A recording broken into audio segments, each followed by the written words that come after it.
I don't believe in God. I know God. I love me some Jesus. You're doing too much. That's crazy.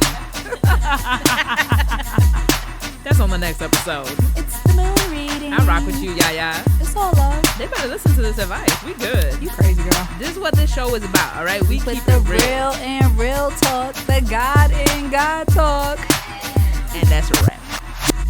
Today is Tuesday, November 17th, 2020, and you're listening to Real Talk on Godtalk, a podcast for people who skip church for brunch on Sundays. Hey, what's good, YaYa? Hey, Truth, what's going on, shawty? Chilling. How you living? How you doing? You know I'm excited. It is Scorpio season, girl. Yes. If y'all don't know what that means, YaYa turn it up, boy. The time leading up to my birthday, I just be feeling so like energized. Yeah, and for sure. Always try to my partner tries to make sure. So okay, y'all, just to give you a little background, I don't know how long you've been following the show, but the days leading up to my birthday, we call it this year Cure Day 2020. My partner always tries to make sure that I'm experiencing new and exciting things, a little bit of luxury in my life, like, you know, just a reminder the whole month that I'm special and we're loved. Yeah. Yes. And so this weekend was kind of wild, and we went to the portrait gallery in DC, and so it was beautiful. Like you know me, we focused on all the Black art, on all the Black and indigenous art, but right. You know, it was cool. We saw Michelle Obama, we saw both Obamas, we saw Barack too, he cool. We saw who did we see? Like Gwendolyn Brooks, who else was good ones? Like, you know, we saw a bunch of good portraits, but it was the same time as the Million MAGA March. Like, you know, all the white people. Oh my gosh. Well, maybe not just white people. We saw some Black Trumpers too. I was like, oh my goodness, I feel sick. Oh my gosh. So they were down here. And so our appointment at the portrait gallery is for like, let's say 5 o'clock. And, you know, the sun goes down kind of early nowadays because it's wintertime. And girl, when I tell you, I was like, you know, should we cancel it? Like, I don't know if I want to be out there late with all these, you know, unhinged MAGA people out here. You know, do I really want to go? And I'm happy that we didn't let like fear stop us from going out and experiencing. Yeah.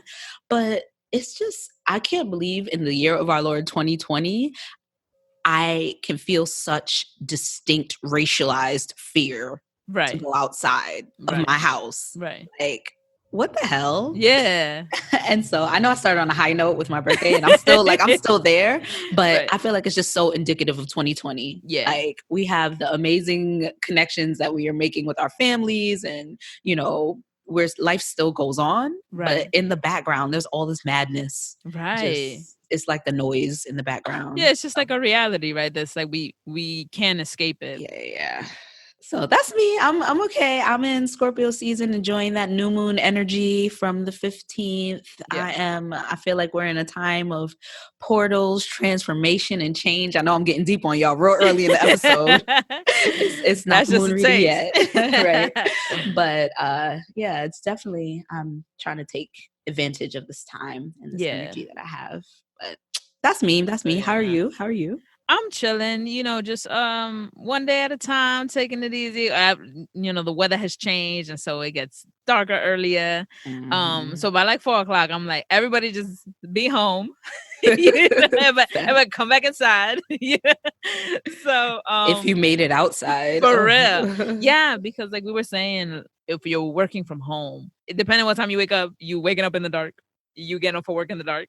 So it's, you know, you have to find like just ways of kind of taking care of yourself, especially I think during the winter months where there's like higher statistics of depression and like sadness, loneliness, you know, because of just on top of just regular winter. It's just like all of 2020. You know? Like, have you seen those memes where COVID depression meets seasonal depression meets my regular ass depression? Exactly. And like, it's all the Spider-Mans. Yeah, the Spider. Yeah. So it's just like, you know, there's so much going on. So it's just, you know, everybody make sure that y'all all practicing self-care. You know when to take a break, know when, you know, you just can't push yourself anymore.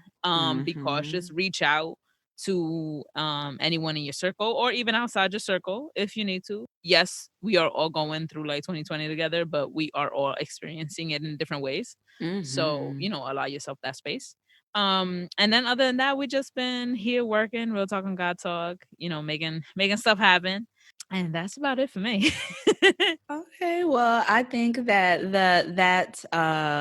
what's not warning, but that gem for the people was good, and we might as well just run into what you all can expect for this episode. November has been a rough month for the social media influencer couples of the Christian Evangelical Church. Some of the most popular pastors on these here internets have been lighting up the blogs like Shade Room and Baller Alert. Between Relentless church pastor John Gray's Instagram posts, quote unquote, honoring his wife Eventer Gray after yet another cheating scandal, to Elevation Church pastor Carl Lentz being removed from leadership for his own infidelity, Playboy pastors and their wives have been getting caught up in the comments section. Although these pastors have been chastised by their respective churches and dragged by the internet, in a world where any publicity can be good publicity, this leads us to ask the real talk question of the week. When celebrity culture meets the church world, who wins? Then in the moon reading, YaYa will take us through part 3 of our ongoing series, Zodiac 101, where she covers concepts in astrology for beginners. This week concludes the series with the cheat code for becoming a Zodiac aficionado. Spoiler alert, a simple Google search can go a long way in the world of the Zodiac.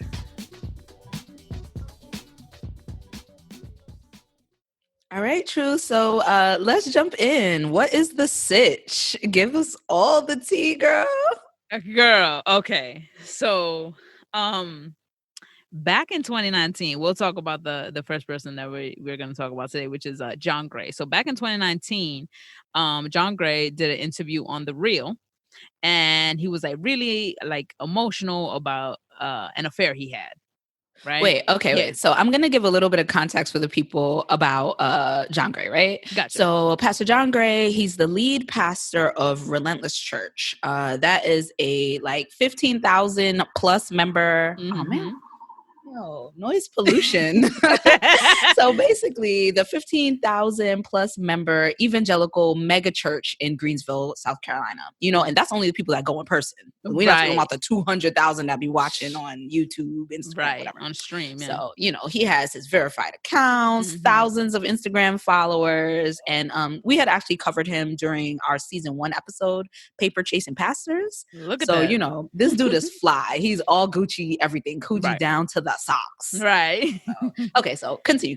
Right. So basically a few months ago, he cheats on his wife, right? Got caught. She posted about it on Instagram. And what happened was they went on The Real. He's talking about it. He gets all emotional. His wife is there. He starts saying that it wasn't a like physical affair, it was an emotional affair. And his wife at that time, that was 2019, grabs his hand and was like basically saying like this is the devil to blame, and she was like rebuking the devil and this and the third, and she was on The Real. Okay. wasn't gonna lose her marriage and this and the third. All right, cool. Later on, she got a new car. It's on Instagram. Then people are like, "Oh, you say a new car? This was like a G-Wagon. Yeah, this was like something crazy, right?" Yeah, exactly. So she posted up with it, and she's like, "Well, don't miss your blessing." Blah blah blah. God. Yeah. So it was just wild. It was real messy. But it looked like they were gonna work through it, right? Okay. So everybody thought that the car was like his quote unquote "I'm sorry." But all right, whatever. So here we are, 2020, like a year later. It's just a year. This was back in 2019. We're 2020 now. One calendar year later. Where and half of it we was in quarantine. You in my That's head. what I'm saying, right? Half of it we was in quarantine. All right. So here we go, 2020. Dude posts up on Instagram a picture of his wife. And under he goes, he quote unquote gonna honor his wife. Yeah. I know we got what he said. If y'all haven't read it, YaYa, let them know what he said. Okay, so right, honestly, this don't even deserve like a paraphrasing. Y'all need to hear what he said. Yeah, go on his page. Go on his page. So I'm gonna just get the highlights, right? Yeah. So he goes, a few months ago, I sat down from leading at Relentless. My life wasn't in order. Church isn't first. My wife is. This is my wife. She is from God.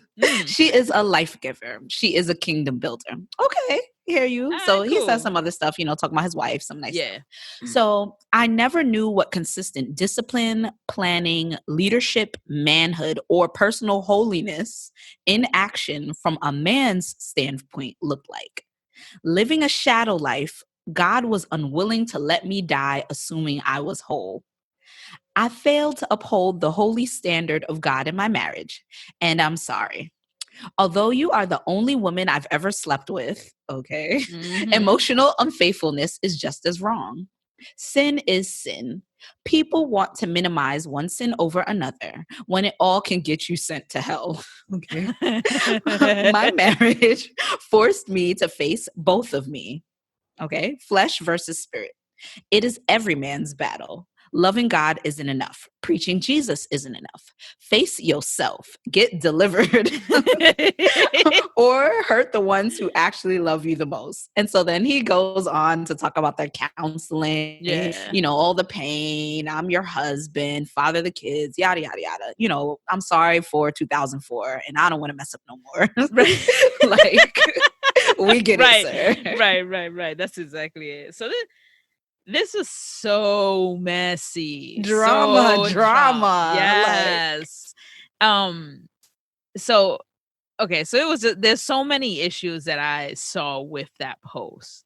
And we'll talk about it as we go on. So right. Yeah, go ahead. Matt, so listeners, as you can tell, we're flabbergasted. We don't even know where to start. But I'm gonna start with so let's start with the big thing. All right. So do you think it's appropriate or inappropriate or weird for this to even be in the blogs? Like when you said he was even on the rail before, right? Are church leaders celebrities? Oh man. So see, I think that's for me, that's one of the issues, right? It's I don't feel like pastors should be celebrities. But then again, I feel like it's the people who make them celebrities. You know what I'm saying? So I feel like it's my issue with celebrity pastors is I feel it starts to become about them and not whom they are supposed to serve and who they're supposed to represent. And I think that's that thin line, you know what I mean? That it's a very thin line to walk on because you are in the public eye, but you've also made the decision to stay in the public eye. You've also made the decision to use the publicity that you get to further certain agendas inside of your church. So if you are going to do that, you have to be kind of ready for the consequences that come with fame. You know what I mean? We tell celebrities all the time, when they want their privacy or they're going through something, it's well, you a celeb. This is really no different if it's a celebrity pastor. Just because you put the name pastor on it doesn't mean you get that privacy. When you've decided to be all up in front of the cameras, all up, Gucci down this, Gucci down that, you putting it out there, so for me, it's he want to put this affair out there. Now you're leaving it open for people to have an opinion about it. Right. You know what I mean? So, you and me, we post only certain things up because we don't want y'all all in the business. Right. Best believe it is curated. Yeah, you know what I'm saying? So, but if we decide to take it to that step where we know what we are exposing, then we leave ourselves open. I can't be mad at people for having an opinion when I've given them a space to have an opinion. And so I do not like the whole term of celebrity pastors because I think that takes away from what the gospel is. You know what I mean? And so in this situation, these are Christian pastors. You know what I mean? The gospel is enough for it to stand on its own 2 feet. It don't need a celebrity. It don't need a face. You know what I mean? It's the gospel is strong enough to stand on its own 2 feet. And I think when we give pastors this much power, when they fail, is the whole church takes a hit, and that's the part that sucks. That's really is the part that sucks because it's many pastors who are doing nonsense like this. There's so many who are actually doing the work, and really providing that spiritual care when we have pastors that are being spiritually abusive. Right. So I hear you, and I'm with you. I'm with you basically on everything you said. Yeah. But I do feel a little conflicted about so, you know, the word says, I think in John, it says, you know, be in the world, but not of the world. Right. Yeah. And so here we are.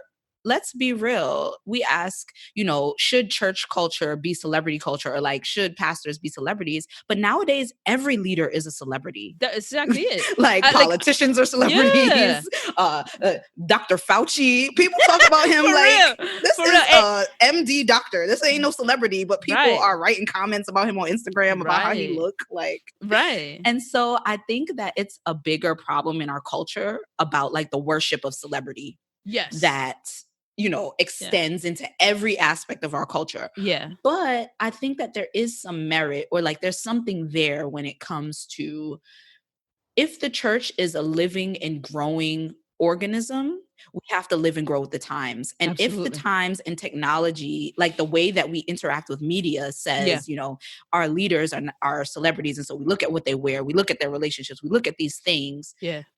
I think it would be remiss, or it would be like silly for a pastor or a leader, a spiritual any leader, to pretend like that is not the case and not cultivate their image and, you know, use the tools, use Instagram. And so I get it when these pastors are like, you know, I got to dress fly. I got to be like, you know, I got to be like my congregation, or I got to draw people in. Like, I get it.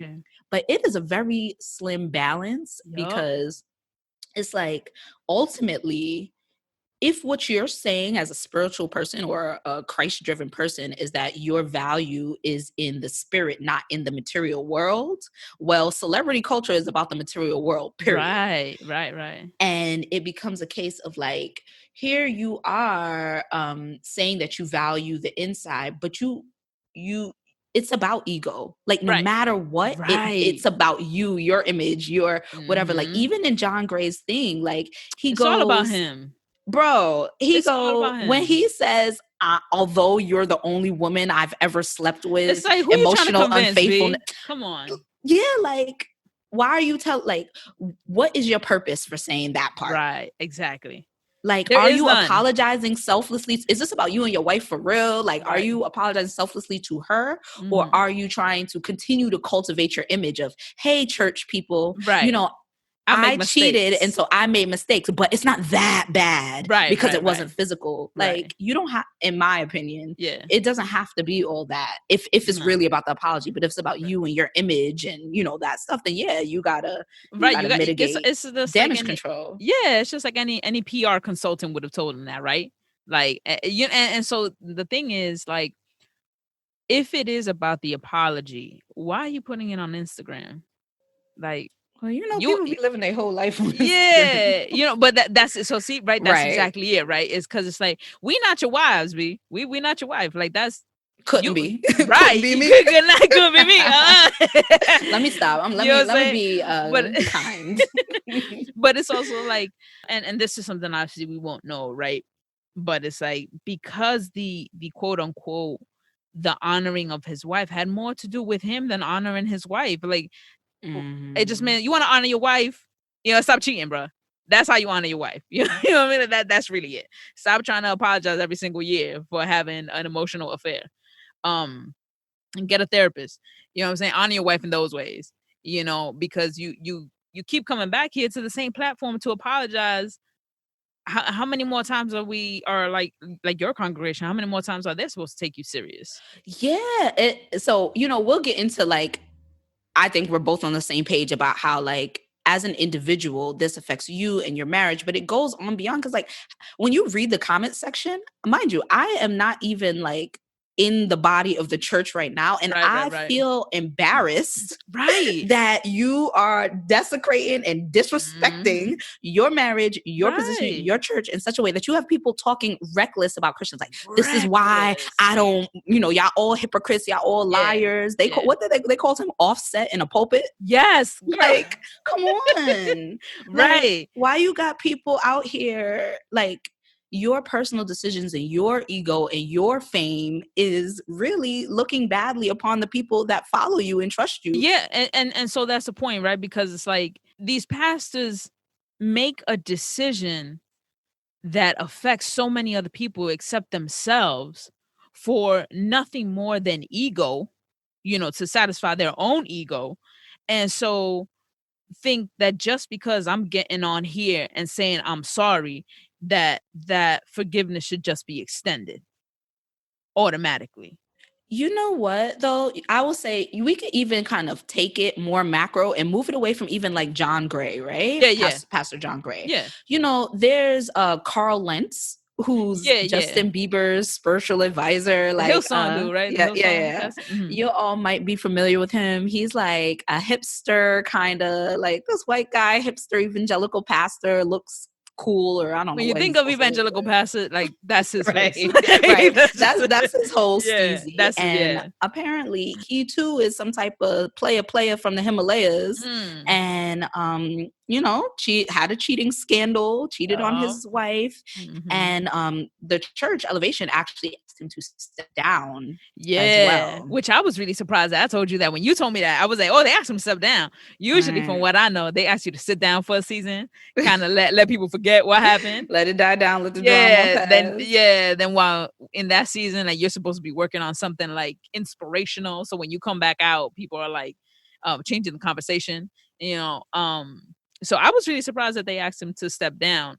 However, I heard through the grapevine that that apparently this was not his first affair. I've heard that he has had affairs with church members as well, and that when like some people went to the other pastors and told them, like they did not address it, did not say anything about it, and kind of basically covered the situation, which I also think is wrong. So it's like, it's ridiculous the amount of responsibility that people avoid. You know what I mean? Like, as anyone, period. Like you're bound to make mistakes, but I think the worst thing that we could do is not own them, and then not own the consequences that come with them. I mean, it is. So I agree with you, but I just feel like it's human nature to do what you can get away with. Oh, of course. And culturally, there is a dynamic that I see, and I don't know how. Like, I don't know how pervasively true it is, but it just seems true to me that it's like, it's a man's world. I mean, no, I know this is true. The church world is a man's world. Yeah, for real. And there is a dynamic where this spiritual, charismatic leader, charming man, whether it's the pastor or the deacon, whatever, right, is some type of symbol for a lot of women and people in the church, and they flock to him. It's power. It's power, right? You hold power position. And like, I think of like, even like other like famous church people, like I think of like Israel, from Israel New Breed, and homegirl from The Real, Adrian Bailon, and like the whole drama with his ex-wife and him cheating on her. And I think of like, there are positive, I guess, examples of these quote unquote couple goals, like Megan Good and Devon Franklin, whatever. But it's like, who had told us about this? We had a guest that came on our Good Fat episode, Sarah. Yeah, Sarah K. Sarah. She shout out to her. Hey, Sarah. She had told us about the concept of like the hot wife, and like a lot of evangelical pastors, like they take pride in being able to like the smoking hot wife, have some type of smoking hot wife, right? And it's like this whole dynamic is just icky. It's just like, it's so like based in like misogyny. It's just like yuck. It is because it's this thinking that only men get a desire to be with somebody else, right? Like, could you imagine if Pastor they John turned Gray, if his wife was like, listen, I have me a thing, like she would be castigated from the church. She That's would be gone. Like not for nothing. Get her out of here. Like, come on. I mean, you've seen yourself, right? Like you seen yourself, right? I know there's some other brothers in that church, boy. So it's like, come on, you really gonna do that? Come on. And you have this beautiful, this beautiful wife who, it's just it's so messed up. And I even think like even take it away from like super famous pastors. Yeah. You know, I am friends with a young couple who are in ministry. And they are like a super cool couple, like young. They love each other. It seems genuine. I shouldn't say seems, like, you know, I know them. It is genuine. And when I think about how their town or their city responds to them, they respond to them as if they are local celebrities. Like when they go out, the people are watching. On Instagram, the people are looking at how they engage with each other. And it's just like, it is hard, I'm sure, to live your life as a couple or as an individual in front of the eyes, you know, in front of the audience. But and right.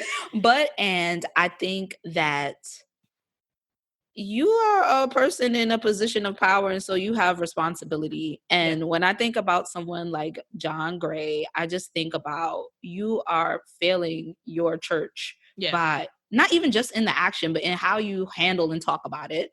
And then when I think about Justin Bieber's guy messing with people in the church and having it be drama messy in the church, that's like you know, you called it what it is, spiritual abuse, sexual harassment. It sounds like, you know, all alleged. I don't know what he did or what he didn't actually do. But like, if that is the case, then come on. Like, what are you people doing? I mean, both of these are just, I mean, this is just ridiculous. It's ridiculous because we all know, regardless of how you feel about the pulpit does bring power. And regardless if that's not what you want, it does not matter. That pulpit is up there and people connect that the person is there. There is some power. That's the person that they're looking to for guidance. That's the person that they're going to for guidance.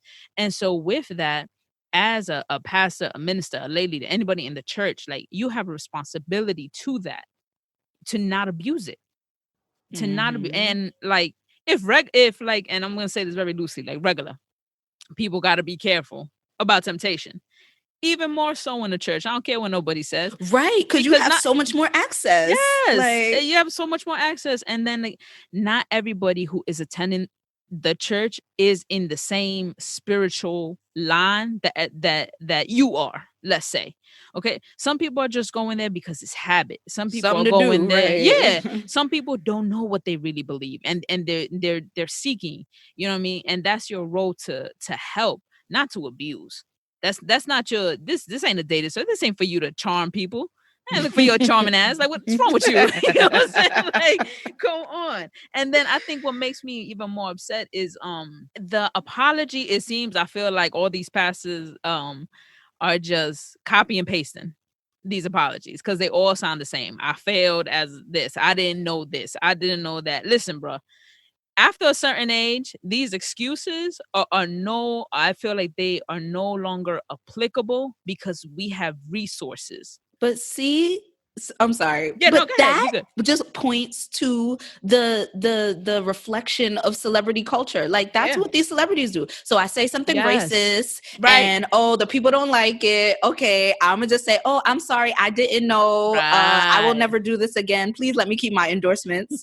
Period. Like, and it's just like, I just expect more from spiritual leaders. Absolutely. Period. The end. Yeah. That's it. Exactly. Exactly.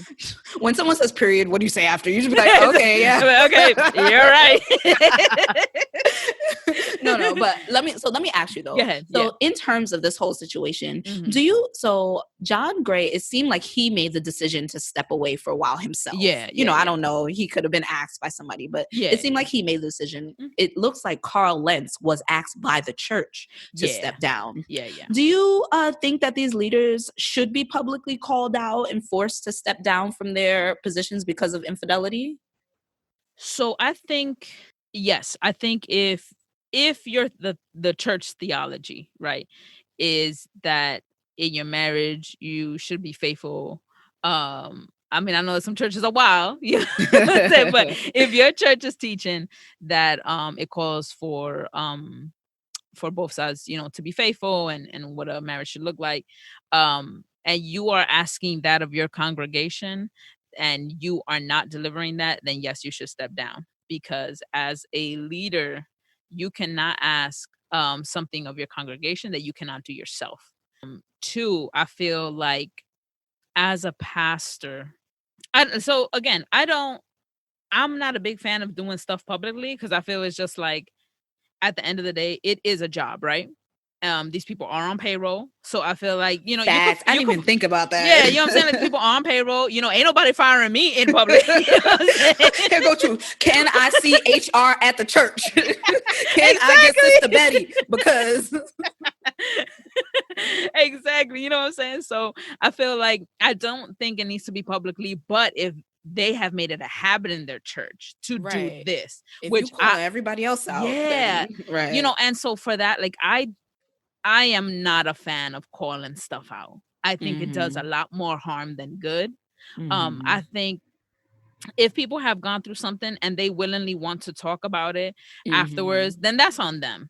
But I feel like for these situations, for like both of these pastors and all y'all other pastors out there, if there has been someone who has cheated, consult the other person before you decide to put it all up everywhere, because yes, you took that action, but it affected more than one person, and that other person, be it your wife or your husband, whichever way, most likely, then you have to make that decision together. You have to take into account what that other person wants too. You can't just put it all out there. So that's my whole thing. But I'm not against them being asked to step down. I think what John Gray is doing, I think he's just probably taking a little time out. Like little damage control. Yeah, exactly. Because he knew the internet was about to blow up when he did that. Right. But I think he should step down. He needs to step away. Yeah. Because we can't have this in 2021. We leaving all this energy in 2020. Right. What do you think? So like you, my inclination is to not do things publicly. I think a lot of times, especially in a church context, when we talk about doing things publicly, we talk about public shaming and embarrassment. Right. And I can't think of anything good or generative that comes of public shaming and embarrassment. Exactly. And so I don't think that one should be forced to step down as a punitive measure. Like, you know, I want to punish you. You did something bad. And so now you have to step down. I do think that there is a space to step away for some time. Like, I think it should be mutual. I think it should be something that is like, if you've lived your whole relationship publicly thus far. Yeah. These people have held you accountable in your marriage. They were at your marriage or at the birth of your kids. You know, you shared everything with them, all of your high points. I think you have a responsibility to also be truthful about your low points. Right. Possibly step away if you feel like it's taking away from the job or everyone's talking about you, so it's distracting, you know, from the work. Yeah. Definitely step away. And I think that there is room, you know, to use it as your testimony. Yeah, of course. You know, there's space for that. It's just that in the pool of people doing bad things and then saying it's my testimony after. It's up to you, I guess, to decide how, like, you as a member of the congregation to discern how sincere or like what you think this means. Like, it's hard. Like, it's corny, only God can judge, but literally only God can judge. So I can look at someone else's relationship and think anything. I can look at someone else's plea for forgiveness and think anything, but literally it's between them and their heart and God and their relationship. And so forced to step down to shame, no. Asked to step away to not distract from the work that's being done, definitely. Yeah, absolutely. Exactly. Yeah. Definitely. So real quick, I do want to ask, when it comes to this whole like celebrity culture, church culture, you know, we already know gospel artists. We talked a little bit about like Israel Newbury, Kirk Franklin, Tamala, you know, folks like Tyler Perry. They bring church culture to the masses. So it's like they use media and it's mixed with church stuff. And I feel like it can all get a little confusing as to like where the lines end between like, you know, this is a spiritual life type of thing and this is sensationalization for media. And so now they got pastors on reality TV. And so I want to ask, you ever watch like The Preachers of LA or Rich and Faith or whatever? And that's my guilty pleasure. Oh God. And if you do you think that there's any, like, what are the pros and cons of like, or like, are there any benefits of celebrity culture meets church culture? I mean, so the only show that I tuned in to watch was, I think it was Preachers of LA. There was no benefit to that show. There was absolutely no spiritual benefit to that show. There was absolutely none. That's exactly what you were watching. You were watching Celebrities of LA is what you was watching. You wasn't watching no preachers. These are just, they took ways, and I think this is the part where it becomes dangerous, right? When you take this celebrity culture and try to infuse it with the church. It's like a very thin line of like how much, you know, us using the technology to further either the gospel, to help people in their spiritual lives. It's a very thin line of like, let's use this technology to our advantage, and also now we are abusing this technology. And so for those reality TV ones, there was nothing beneficial to them. It really, I think what it showed, and I hate to say it, but I think the intention of it, what was to make it trashy, was to have it of like, you know, all these church folks are the same. I think that was one of the bigger intentions behind it, and I hated that because it really was more a look. It wasn't a look at how people were making changes into their communities, but more about like how they were living. And I feel like a lot of the camera edits and stuff like that were made to do that, because, you know, we got to remember too, these the editors are also trying to tell a particular story, and it's not always the same story that the people who are on these shows are trying to tell.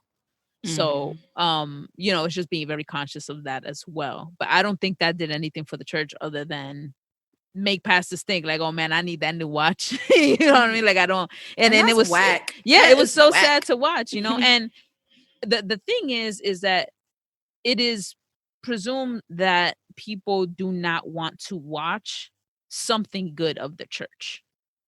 You know, I think there is like this thought that, you know, it won't get ratings. You know, if we have like, you know, seeing how a church actually functions and all the stuff that a church actually goes through. And I think that there is a space to have, you know, to show the ups and downs of a church that they go through, without having to exploit it either. And so like for me, I just felt like they was just prostituting the church. That's real talk. Yeah, I felt like it was just so bad. It was so bad. Now, so when I think of like Tyler Perry and the way he's like done his films and stuff like that, very, very centered of like having a center of like a theme of spirituality, a theme of God. I think those are definitely ways that you can use different stories to bring people in, to kind of show them something they may have not known. And it's just simply because people like movies. You know, it's simply because that there's like no other ulterior to that other than people enjoy movies. And this is a way, if you can tell a story this way, then I think it benefits. You know what I mean? I think there are a lot of pros to us being able to use technology as a church. But I think the one thing that we have left out is being able to continuously check our own hearts and our own motives, and to have people around us who are not yes men, and have like actual real people around us who who tap us on the shoulder when we what are you out. Doing? Yeah, right? Like, what are you doing? Like, you was wilding out. You need to go sit down. And who could really tell you, no, don't do that. Don't put that. Don't do that. I don't think we have enough of those people around us in the church. So, what do you think? So honestly, I don't have as much thoughts as you because I keep my reality TV real ratchet. And so if it ain't Love and Hip Hop, like I don't watch much TV at all, but you know, of the reality shows, I watch Love and Hip Hop. And so no, I'm not watching no Church Pastors of LA. But my I guess my thought on it is that you know, you talked about they prostitute the church, and just that the idea of exploitation, that is the point of celebrity culture, that is the point of reality TV, to exploit. And so there's just something that just don't match up. And you know, listeners, I don't know if you know, but I am a member of the most illustrious sorority, Delta Sigma Theta Sorority Incorporated. And we sorors, as well as other members of Divine Nine Greeks, the MPHC, when they were trying to make a reality show about like Black Greek letter organizations, people went ham. Like members of these organizations went ham and blasted the networks on Twitter, on Instagram, saying, don't release this show. Do not exploit our letters like that. You know, this is something we hold sacred. You know, this is something we take seriously. You're not going to have us out here. Because, you know, the same way you mentioned, like, you know, they want to take the church and say, oh, look at those church people. Look at them being stupid. Look at them doing this. Look at them doing that. You know, sometimes people look at people who hold things sacred and they want to exploit it. Yeah, they want to exploit that thing you hold sacred. And I know that it's almost impossible for church members or for Christians to have, you know, done the same type of thing. You know, it's a much smaller segment of the population. But I think that there's a similar line there of there are some things that don't need to be in some mediums. That's exactly And I think that church life do not need to be in the medium of reality TV as we know it today. Exactly. And so when it comes, I guess we can kind of take it full circle to close this out. Look at me with my work talk. Let's close this out. Anyway, full circle when it comes to celebrity culture meets church culture, who wins? It ain't the church. It ain't the church. Church has church has just been taking L's. Right. Mad hits, mad L's. Mad L's. You're right. Advertisers. Advertisers win. Yes, exactly. Execs are getting those checks. Yes, they're winning. But the church, not so much. Church is definitely not. To keep the conversation going, tell us what you think by following us on Instagram or Twitter at Real Talk on Godtalk. Today is Tuesday, November 17th, and you're listening to The Moon Reading. A few episodes ago, we introduced the Zodiac 101 series with a primer on sun, moon, and ascendant signs. And this week, we're coming through with the final step to getting started on your journey. Y'all, it's time to level up. Get your birth chart ready and get on the internet. As you go deeper down the astrology rabbit hole, you'll find that other folks are simply working with more information than you have. You start moving away from just hearing about zodiac signs and into concepts like houses, cusps, and aspects. And if you're totally lost now, it's because you probably haven't gotten a full birth or natal chart reading. Now, there's a sliding scale of professional and increasingly more accurate ways to do this, depending on how much you care and how much you're willing to spend. But to get the ball rolling, settle on a good free birth chart online. All you need is a little info on hand, like your name, location, exact time of birth, and voila, you're on the right track. Your birth chart gives you major insight, not just into personality traits of your sign, but the ways your sun, rising, and moon work together to shape your values and ways of looking at life, in your romantic life, finances, and even propensity for certain physical ailments. Once you have your birth chart, the wonderful world of the internet is your oyster. Some of my favorite pop astrology pages on Insta and Twitter include Know the Zodiac and Scorpio Mystique, from my friend in my head and Scorpio sister, Dosievia, I hope that's how you pronounce her name, but I don't know. Just look up Know the Zodiac. She is on Glossy Zodiac on Insta, Horny Astrology, and Black Girl Horoscope. If you like this moon reading and you too are a fan of the astrologies, share your thoughts. What's your sign? Do you believe in the zodiac? You want to learn more about this topic? What was your aha moment where you were just like, I know this is real? Hit us up on Insta and let us know what you think. Thank you, YaYa. You always make sure we're keeping it right around here. So make sure y'all go follow all those suggestions that YaYa gave y'all. And hit us up. And follow us. Yeah, make sure you follow us. We messed up. Y'all follow everybody else but us. Yeah, make sure y'all following us, okay? We take this very serious. At Real Talk on Godtalk on Instagram and at Real Talk on God T1. Yep, on Twitter. You see, she don't use Twitter. Shame. Oh man. Yeah, but y'all make sure y'all check us out. Go follow us, subscribe to our podcast, so you, as soon as an episode drops, it will automatically get to your preferred streaming app on your device. What else? Nothing. Be good, y'all. Matter of fact, don't be good, be you. How about that? There you. I like that. Be you. Make sure you tell a friend to tell a friend to tell a friend about Real Talk on Godtalk. Join the conversation. We definitely want to know your thoughts on this. Yeah, so, we trying to get all up in the drama, all up in the juice. So feel free to hit us up, slide in our DMs, any questions, comments, episode ideas, what y'all want to know about. So we love y'all, and we'll catch you on the next one. Peace. Bye. I don't believe in God. I know God. I love me some Jesus. You're doing too much. That's crazy. That's on the next episode. It's the moon reading. I rock with you, YaYa. It's all love. They better listen to this advice. We good. You crazy girl. This is what this show is about, all right? We put keep the it real and real talk, the God in God talk. And that's a wrap.